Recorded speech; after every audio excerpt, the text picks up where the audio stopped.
had always believed in love. The kind that withstands storms, the kind that anchors you in place when the world tries to pull you apart. And for a while I thought I had found it. My husband, Daniel, was everything I had ever wanted. Charming, ambitious, and full of promises. We had built a life together, one that I thought was unbreakable. Then everything changed. I still remember the exact moment my world crumbled. I was 5 months pregnant, glowing with anticipation for the little life growing inside me. I had just finished setting up the nursery, a small but beautiful room painted in soft blues and yellows. That day I had prepared Daniel's favorite dinner, eager to share the excitement of our upcoming future. But when he walked through the door, something was different. His shoulders were tense, his gaze distant. "We need to talk," he said, his voice devoid of warmth. My heart pounded. "What is it?" He hesitated for a moment, as if debating whether to soften the blow. But then, with brutal finality, he said, "I'm leaving." I blinked, my breath hitching. "Leaving? What do you mean?" I met someone else." The words hit me like a physical blow, knocking the air from my lungs. Someone else. My fingers instinctively went to my belly, cradling the unborn child we had created together. "Daniel, we're going to have a baby." My voice trembled. "You can't just." "I didn't plan for this to happen," he interrupted, his jaw clenched. "But I fell in love with her." Fell in love with her. A wave of nausea rolled over me, not from pregnancy but from sheer devastation. The man I had trusted, the man who had vowed to stand by my side, was walking away. Just like that. Tears blurred my vision. "What about our child? What about me?" "I'll make sure you're taken care of financially," he said, as if that would fix everything. As if money could replace a father's love. I shook my head in disbelief. "Daniel, this isn't just about money. This is about our family." He looked away, guilt flickering in his eyes for the briefest moment. But it wasn't enough. Nothing was enough to change what was happening. "I'm sorry," he said, his voice hollow. "But I have to go." And then, just like that, he turned his back on me. On us. I stood frozen in place, my hands still protectively cradling my stomach. I wanted to scream, to beg, to demand answers. But what was the point? The man I had loved was already gone, even as he walked out the door. That night, I lay awake in the nursery, surrounded by baby clothes and tiny blankets. The room that had once been filled with warmth and dreams now felt empty, haunted by promises that would never be kept. But as I rested my hand over my belly, I felt a small, fluttering kick. A reminder. He might have left, but I wasn't alone. I still had my child. And from that moment on, I vowed that I would never let his abandonment define me. I would rise again, no matter what. The days after Daniel left were a blur of pain and exhaustion. At first, I was trapped in an endless cycle of disbelief, waking up expecting to see him beside me, reaching for my phone to text him, only to remember that he was gone. Every room in our home felt colder, the silence pressing in on me like a heavy fog. But the worst part wasn't the heartbreak. It was the loneliness. I had no one to turn to. My family lived states away, and most of my friends had been our friends. People who now avoided me, unsure of how to act around the woman who had been left behind. My once full life had become a quiet void. And yet, in the middle of my grief, life didn't slow down. My pregnancy progressed, my body changing in ways I wasn't prepared for. What was supposed to be a time of joy, doctor's visits, baby shopping, nursery decorating, became an overwhelming reminder that I was doing this alone. I remember one particular doctor's appointment vividly. I sat in the waiting room, surrounded by glowing couples, husbands holding their wives' hands, excitedly discussing baby names. And there I was, alone, clutching my medical forms with trembling fingers. When the nurse called my name, I felt every pair of eyes on me, silently asking the same question. Where is the father? I forced myself to stand tall, to hold back the tears that threatened to spill. But inside I felt like I was crumbling. The doctor's gentle voice pulled me back to the present. Would you like to hear the heartbeat? I nodded, my throat too tight to speak.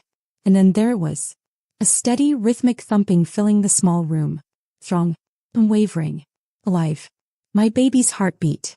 A wave of emotions crashed over me, relief, wonder, love. It was the first time since Daniel had left that I felt something other than pain. I had been so consumed by my heartbreak that I had forgotten the most important thing.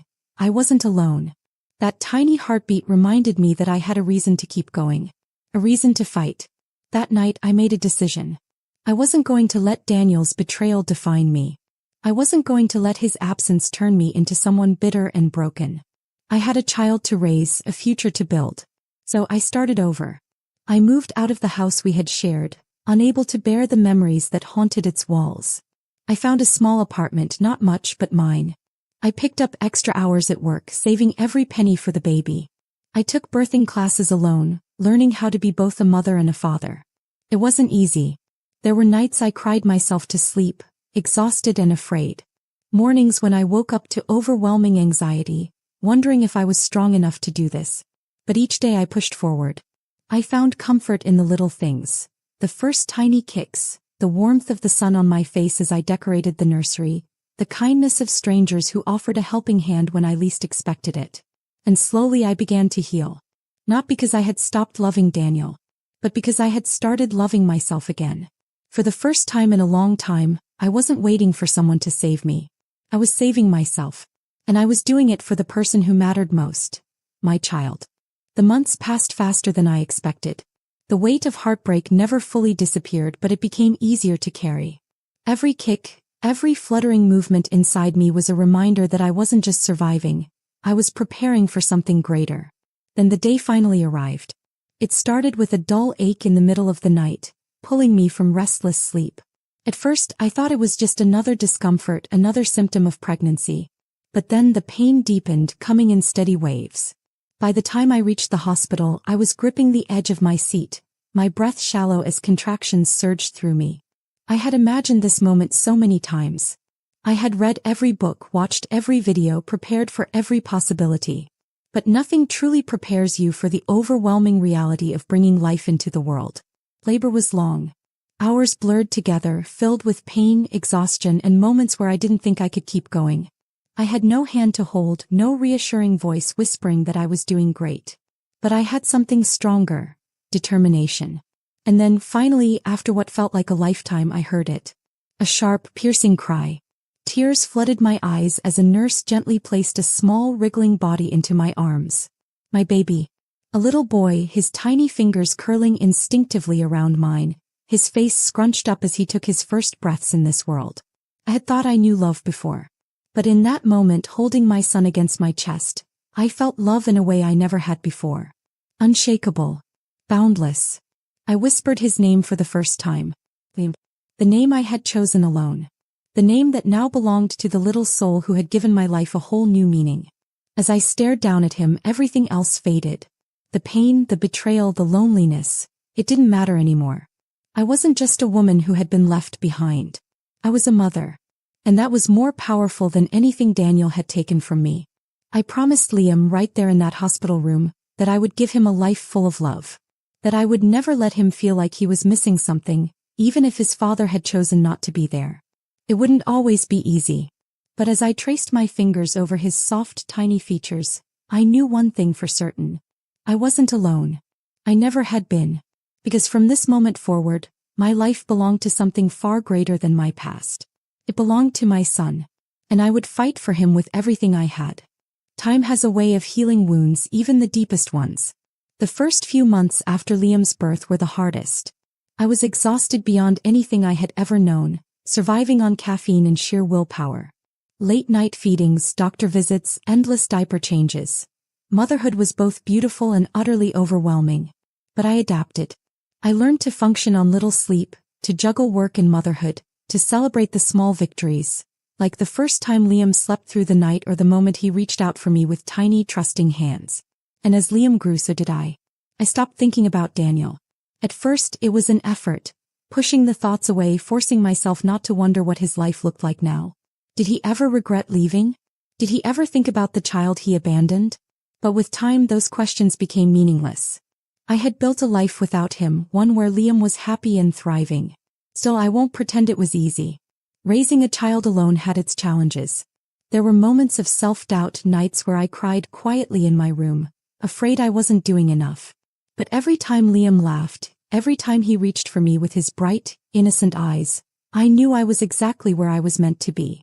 Then one day life surprised me. I met someone new. His name was Ryan. It happened on an ordinary afternoon at a small cafe. I was balancing a squirming, energetic toddler on one hip while trying to pay for my coffee, my bag slipping from my shoulder, frustration creeping in. That's when he stepped in. "Here, let me help." I looked up, meeting kind brown eyes and a warm, easy smile. At first I was hesitant. After Daniel, after everything I had been through, I wasn't interested in romance. My heart had been burned too badly and my focus was on Liam. But Ryan didn't push. He was different. We kept running into each other, at the grocery store, at the park where I took Liam to play. And every time he was patient, kind. He never made me feel like I was less because I was a single mother. Instead, he admired my strength. Over time I let my guard down. One evening, after weeks of casual conversations, I finally agreed to let him take me out for dinner. It was the first time in years that I had allowed myself to enjoy being with someone. And slowly I realized something. Ryan wasn't trying to fix me. He wasn't trying to replace what had been lost. He was simply there. Supportive. Caring. Understanding. And the best part? Liam loved him. I watched as Ryan knelt down to my son's level, patiently helping him tie his shoes. I saw the way he listened to Liam's excited toddler chatter, genuinely interested in every word. For the first time I saw a man who didn't see Liam as baggage. He saw him as a gift. One evening, as we sat on my couch after putting Liam to bed, Ryan looked at me with that same steady warmth I had come to trust. "You don't have to do this alone," he said softly. "Not anymore." Tears burned behind my eyes. Because for the longest time I had convinced myself that I had to. That no one would ever stay. That love was something fleeting, something that always ended in heartbreak. But Ryan proved me wrong. Love wasn't just grand gestures and passionate declarations. Sometimes love was simple. It was showing up. It was being there. And as I rested my head against his shoulder, I realized I had finally found someone who saw me, truly saw me. Not as the woman who had been left behind, but as the woman who had survived. And for the first time in a long time I let myself believe in love again. Because this time it was real. And I wasn't afraid. For the first time in years my life felt full. Not perfect, because what life ever is. But real. The kind of life I had once thought I would never have again. Ryan became a constant presence, not just for me but for Liam too. He never pushed, never tried to insert himself where he wasn't wanted, but he was there. In the small moments. The important ones. Like when Liam had a fever at 2 a.m. and I was too exhausted to think straight. Ryan showed up at my door with medicine and a look of quiet determination, holding me steady when I felt like I was falling apart. Like when Liam took his first steps, wobbling toward Ryan instead of me, laughing as he stumbled into his waiting arms. Like when I had my first real job interview since becoming a mother, nervous and doubting myself, and Ryan kissed my forehead and said, "You're going to do amazing." He was there in ways Daniel never had been. He didn't just love me, he loved us. It was terrifying in a way. Letting someone in again. Trusting that this time, it wouldn't end in betrayal. But Ryan had patience where I had fear, and with time I let myself believe that maybe, just maybe, I deserved this happiness. Our relationship wasn't rushed. It unfolded naturally over months of late-night talks and quiet mornings filled with laughter. Liam adored him. At first I worried about that. What if things didn't work out? What if I let someone into our lives only for them to leave, just like Daniel had? But Ryan wasn't like that. One day as I watched him play with Liam at the park, spinning him in the air while my son giggled uncontrollably, something inside me clicked. This was different. This was real. One evening as we sat on my small couch, Liam already fast asleep in his room, I finally voiced the question that had been lingering in my mind. Do you ever feel like you got more than you signed up for? Ryan looked at me, genuinely confused. What do you mean? I hesitated, then sighed. I come with a lot of history, Ryan. A lot of baggage. I don't want you to feel like you have to take all of that on. His gaze softened. Emma, you're not baggage. Liam's not baggage. He reached for my hand, intertwining our fingers. You're family. And I want to be part of that. Tears pricked at my eyes, but for once they weren't from pain. They were from something much rarer. Hope and love. True, unwavering, unconditional love. A few weeks later he met my parents for the first time. I hadn't seen them much since everything happened with Daniel, mostly because I had been too ashamed to admit how badly I had fallen apart after he left. But now, standing beside Ryan, I felt different. Stronger. Like someone who had built something instead of just surviving. My mother, always the cautious one, pulled me aside at the end of the evening. "He seems like a good man." I smiled, watching as Ryan helped my father pack away the dishes. "He is." And for the first time I truly believed that love didn't have to be painful. It could be safe. It could be forever. That night, as Liam slept peacefully in his bed, I curled up beside Ryan and whispered the words I had been too afraid to say before. "I love you." He didn't hesitate. "I love you too." And this time I knew he meant it. Because love isn't just words. It's actions. It's showing up. And Ryan always did. Life had finally settled into something good. Something I hadn't thought I would ever have again. Liam was growing fast, his laughter filling every corner of our home. Ryan had become an irreplaceable part of our lives.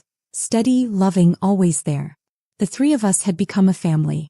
Not the kind that's made by blood alone, but the kind that's built on trust, effort, and unconditional love. I had moved on. And then one ordinary afternoon my past came crashing back.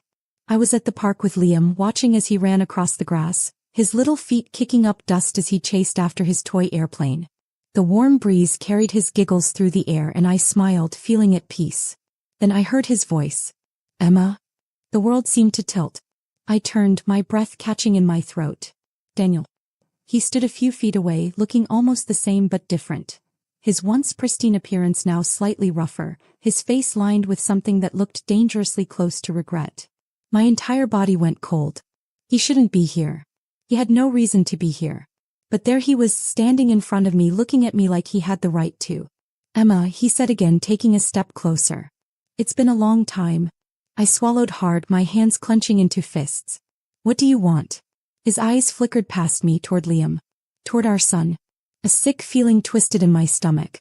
"No. Not now. Not after all these years." "Is he?" Daniel's voice trailed off, his expression unreadable. My pulse pounded. I didn't owe him an explanation. I didn't owe him anything. "You need to leave," I said, my voice colder than I had ever heard it. Daniel hesitated. "Emma, please. I just want to talk." "About what?" I snapped. "The fact that you walked out on me when I was pregnant? Or the part where you left me to raise our son alone while you built a new life with someone else?" Guilt flickered across his face. "I made a mistake." I let out a bitter laugh. "A mistake? That's what you call abandoning your family?" Daniel exhaled sharply, running a hand through his hair. "I didn't know." "Didn't know what?" I cut him off. "That I was carrying your child. That you were leaving more than just me behind." He looked away, shame coloring his features. "I wasn't ready." The words hit me like a slap. Not ready. And I had been. I had been forced to be ready. I had been forced to build a life from the ground up while he had the luxury of walking away. I wanted to scream at him, tell him that his excuses meant nothing to me. But then, "Mommy." My heart stopped. Liam had run back toward me, his small hands tugging at my dress. "I'm thirsty." I reached down, brushing a hand over his soft brown curls. "We'll get some water in a second, sweetheart." And then, before I could stop it, Liam's curious eyes turned toward Daniel. Daniel stared at him. At his son. For a moment no one moved. Then, barely above a whisper, Daniel said, "Emma, is he mine?" The air between us crackled with unspoken words. I looked at him, my heart pounding. And then I said, "It doesn't matter." As it didn't. Daniel had made his choice years ago. And I wasn't about to let him waltz back in just because he had suddenly decided he wanted to. Liam had a family. A real one. And Daniel? He was just a ghost from a past I had long since left behind. I thought that would be the end of it.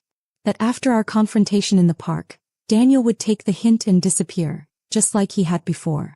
I was wrong. Because Daniel wasn't just here to talk. He had already done his own digging. The next day as I was leaving work, I found him waiting outside. "I know the truth now," he said, his voice a mix of guilt and urgency. "Liam is mine." I gritted my teeth, my exhaustion turning to frustration. "That's not your business anymore." He exhaled sharply. "How can you say that?" "He's my son." "No," I shot back, my voice cold. "He's my son. I'm the one who stayed. I'm the one who raised him. You don't get to show up now and act like you deserve anything." Daniel looked down, swallowing hard. "I should have been there." I let out a bitter laugh. "You think?" Silence stretched between us, heavy with years of resentment and lost time. Then quietly he said, "I want to be in his life. My breath hitched. I had expected regret. I had expected excuses. But this? Well. You don't just get to decide that now, I said, crossing my arms. You left me when I needed you the most. You abandoned him before he was even born. What makes you think you have the right to walk back in? Daniel ran a hand through his hair, his frustration bubbling over. Emma, I was young. I was stupid. I made mistakes. I shook my head, my heart pounding. You made a choice. A choice that left me alone. A choice that forced me to fight battles he never even had to see. Daniel hesitated. I know I can't undo the past, but I want to try. I want to be his father. I flinched at the word. Not because I hadn't prepared for this moment, but because I had. And I knew exactly what I needed to say. Liam already has a father, I said. Daniel's face fell. What? I took a slow breath, steadying myself. His name is Ryan. He's been there for him. He's the one who tucks him in at night. The one who reads him bedtime stories. The one who's held his hand through fevers and nightmares. You don't get to take that from him just because you suddenly feel guilty. Daniel stared at me, his mouth slightly open, like he hadn't expected this. Like he had thought he could just fix things with an apology. But this wasn't about him. It never had been. I glanced at my watch, suddenly desperate to end this conversation. I have to pick Liam up from daycare. Daniel stepped closer, his voice softer now. Emma, please. Just let me see him. Once. My chest tightened. Could I do that? Could I let the man who had left me, who had left us, meet the child he had abandoned? Would that be fair to Liam? Or would it just reopen wounds that had finally started to heal? I didn't have an answer. Not yet. But one thing was clear. Daniel might have discovered the truth. But that didn't mean he had a place in our lives. Not unless I decided he did. And that was a choice he no longer had control over. I didn't give Daniel an answer that day. I couldn't. The idea of him suddenly wanting to be in Liam's life felt too surreal, too convenient. For years I had done everything alone. Every late-night fever, every scraped knee, every school performance, I had been there. And now, out of nowhere, Daniel thought he could just show up? Well, it wasn't that simple. But Daniel didn't give up. A few days after our conversation he texted me. Daniel, Emma, I know I hurt you. But please let me see him. Just once. I ignored it. Then he sent another. Daniel, I don't want to take him from you. I just want to know him. So I didn't reply. Then the next day I saw him at Liam's daycare.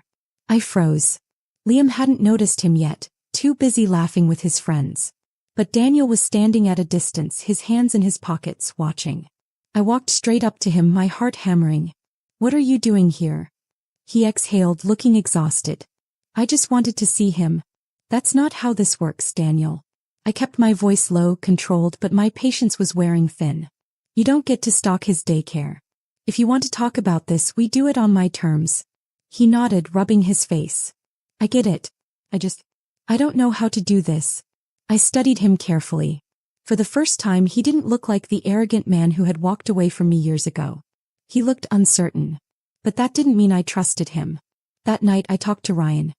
He listened as I paced around our living room, my emotions tangled between frustration and fear. What if he takes me to court? I blurted. What if he actually wants custody? Ryan leaned forward, his voice calm. Legally he could try. But you have full custody. He left, Emma. Any judge will see that. I sighed, sitting down beside him. But what if he actually means it? What if he really wants to be in Liam's life now? Ryan was quiet for a moment, then said, the question isn't about what he wants. It's about what's best for Liam. And that was the problem. Because I didn't know what was best. Liam had never asked about his biological father. Ryan had been in his life since he was little. He didn't know any different. Would bringing Daniel in now just confuse him? Or would it hurt him more if I didn't? After a long silence, I said, I'll let him meet Liam. Once. Ryan nodded, squeezing my hand. And if it doesn't feel right? Then it ends there. The following weekend I arranged the meeting. We met at a quiet cafe, away from any familiar places Liam associated with safety. I didn't want him to feel like his world was shifting under him. Ryan came with me, not as a threat, not to intimidate, but because he was part of this family. He had every right to be there. When Daniel arrived, he looked nervous. Liam was coloring at the table, completely unaware of what was happening. Then finally I said, Liam, this is Daniel. He's an old friend. Liam glanced up, smiling politely. Hi. Daniel exhaled as if he had been holding his breath. Hi, buddy. I studied Liam carefully, searching for any sign of discomfort. But to him this was just another adult in a world full of strangers. He turned back to his coloring. Daniel's expression faltered. It was clear he had expected more. Some moment of connection, some instinctual recognition. But Liam didn't know him. Because Daniel hadn't been there. Ryan, ever the steady presence, leaned over and smiled at Liam. Hey bud, why don't you show Daniel your drawing? Liam beamed, turning his paper around. It's a rocket ship. It's flying to the moon. Daniel swallowed hard. That's great. I watched as he struggled to find the right words. To find his place. And that's when it hit me. This wasn't about me anymore. It wasn't even about Daniel. It was about Liam. And Liam wasn't some lost child looking for a father. He already had one. Ryan had been there for him in every way that mattered. And Daniel was just a man trying to understand the life he had missed out on. After an hour, Liam started to get restless. I stood up, taking his hand. We should go. Daniel hesitated. Can I see him again? I took a slow breath. Then I asked, what happens when this gets hard, Daniel? When being a father isn't just sitting at a cafe talking about drawings? He met my gaze. I don't know. And that was the difference. Ryan had never hesitated. Ryan had chosen us over and over again. Daniel, he wasn't sure. And that wasn't enough. I reached for Liam's jacket. I need time to think about it. Daniel nodded, understanding that this wasn't an open door. It was barely cracked. As we walked away, Liam holding my hand on one side and Ryan's on the other, I felt something shift inside me. For years I had carried the weight of Daniel's choices. But now it was my choice. And I wasn't about to let him rewrite the past just because he suddenly wanted to. Liam deserved stability. He deserved love that didn't leave. And that's exactly what he already had. After the meeting at the cafe, my mind was a whirlwind of emotions. Seeing Daniel struggle to connect with Liam had stirred something in me. Not sympathy but clarity. For years I had been afraid of this moment. I had worried that one day Daniel would return and disrupt everything I had built. But now that he had, I realized something profound. Liam already had a father. And it wasn't the man who had given him his last name. It was the man who had been there, for the late nights, the scraped knees, the whispered bedtime stories. The man who had shown up, day after day, never expecting anything in return. It was Ryan. That evening, as we put Liam to bed, Ryan sat beside him, flipping through one of his favorite storybooks. Liam curled up close, his small fingers clutching Ryan's sleeve. I watched them from the doorway, my heart full and aching all at once. Mommy, Liam mumbled sleepily. Can Ryan stay? I smiled softly. Of course, sweetheart. Liam nodded, satisfied, before drifting into sleep. Ryan carefully tucked the blanket around him, then turned to me. You okay? I let out a slow breath, walking toward him. I think so. He studied me for a moment. What's on your mind? I hesitated, then said, I think I finally understand something. Ryan tilted his head. Yeah. I took a deep breath, my voice steady.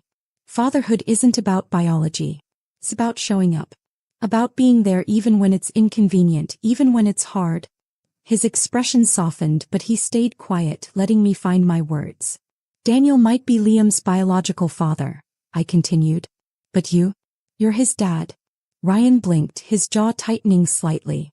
He wasn't the kind of man who got emotional easily, but I saw it. The way his hands clenched, the way his throat bobbed as he swallowed.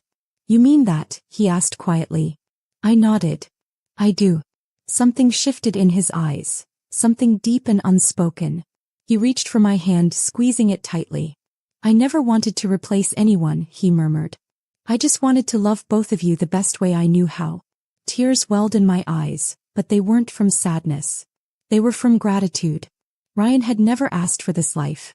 He had never asked to step into a role that another man had abandoned. But he had done it anyway. And that was love. Not words. Not empty promises. But showing up. That night I made a decision. I wasn't going to let Daniel's sudden regrets dictate our future. Liam didn't need a man who had left. He needed the one who had stayed. And that was exactly what Ryan had always done. I thought after our last conversation, Daniel would accept my decision. That he would understand that he couldn't just step back in after years of absence. But regret has a way of eating at a person. And Daniel, he was drowning in it. I saw it in the way he started trying. Showing up at Liam's daycare, asking about him, offering to help financially, anything to make up for the years he had lost. At first, I wanted to believe it was genuine. That he had really changed. But the truth was simpler than that. Daniel wasn't fighting for Liam. He was fighting his own guilt. One evening he called me. I almost didn't pick up. But something in me, the part that had once loved him, the part that had needed closure, told me I should. When I answered, he was quiet for a long moment. Then finally he said, "I messed up, Emma." I closed my eyes, leaning against the kitchen counter. "I know. I didn't think about what I was leaving behind," he continued. "I thought, I don't know, that I'd move on. That I'd be happier." I swallowed the lump in my throat. "And were you?" Silence. Then a soft, bitter chuckle. "No." I exhaled, my grip tightening around the phone. For years I had dreamed of this moment. Of Daniel admitting that he had been wrong. That he had made a mistake. But now that it was happening, it didn't bring the satisfaction I had expected. Because it didn't change anything. "What do you want from me, Daniel?" I asked, my voice steady. He sighed heavily. "I don't know. I want to be in his life. I want to fix this." I closed my eyes. Fix this. Like it was that simple. Like years of absence could be undone with good intentions. "He doesn't know you," I said, forcing the words out. "You're a stranger to him, Daniel. You don't get to just walk in and expect everything to fall into place." "I know," he admitted. "But I have to try."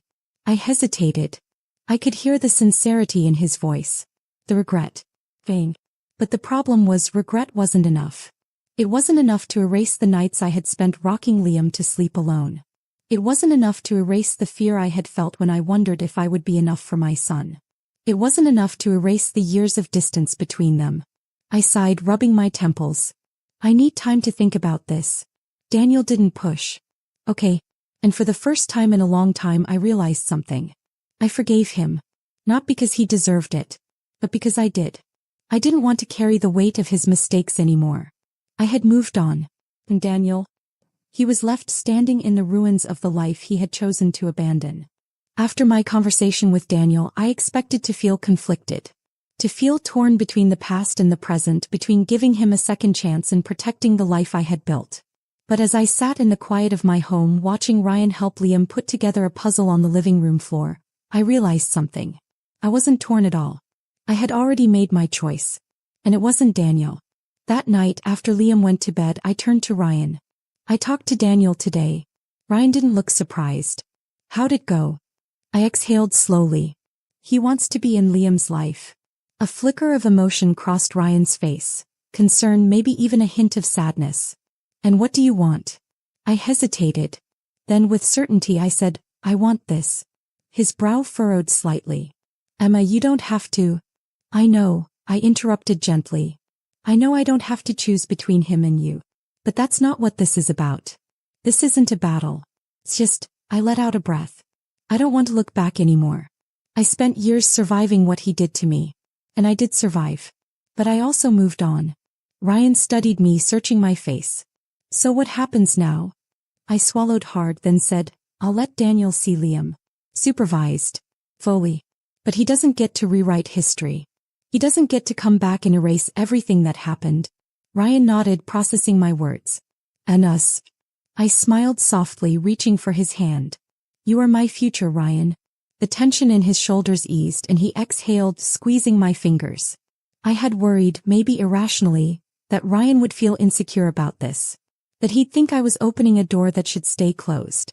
But Ryan had never been like that. He had always trusted me. Because love wasn't about possession. It wasn't about proving something. It was about showing up. Just like he always had. The next few weeks were strange. I met with Daniel again and we talked about how to move forward. I set firm boundaries. He would not introduce himself to Liam as his father right away. If he wanted to be in his life, he had to earn it. And to my surprise, Daniel accepted that. He didn't fight me. Maybe because, deep down, he knew he deserved to start from the bottom. The first time he saw Liam again, it was at the park.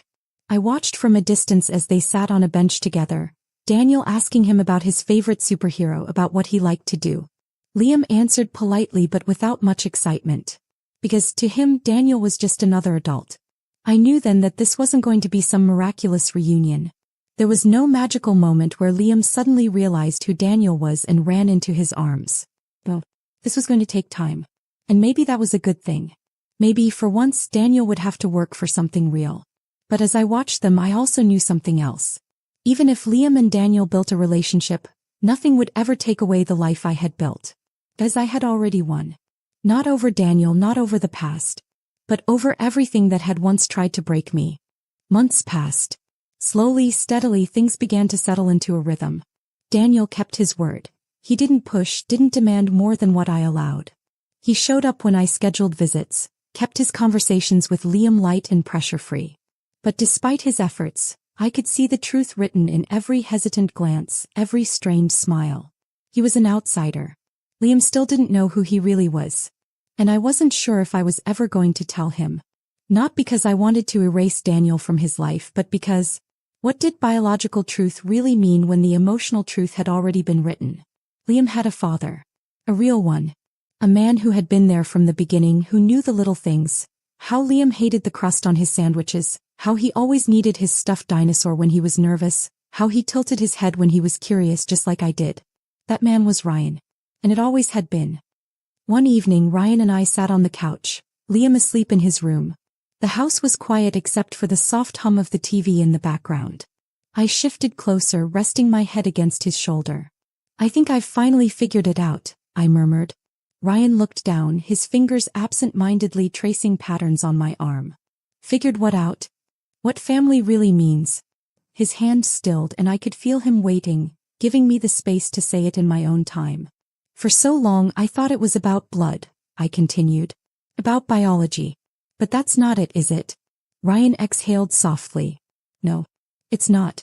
I sat up slightly so I could look at him. Family is about showing up. About loving someone enough to stay even when it's hard. Even when it's inconvenient.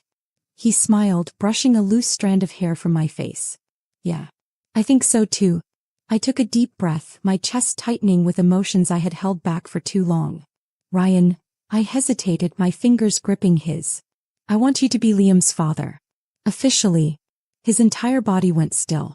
I rushed to explain. You already are. In every way that matters. But I want it to be real. I want Liam to grow up knowing that the man who loves him chose him. Ryan blinked as if he wasn't sure he had heard me correctly. Are you saying? I want to make it legal, I whispered. I want you to adopt him. His breath hitched. Then suddenly he laughed, soft and disbelieving, his hands coming up to cup my face. Emma, he murmured, pressing his forehead to mine. Are you sure? I nodded, tears filling my eyes. I've never been more sure of anything. For a moment neither of us spoke. Then in a voice thick with emotion he said, I'd be honored. The adoption process took time. There were papers to file, meetings to attend, legal steps to take. But through it all Ryan never wavered. And neither did I.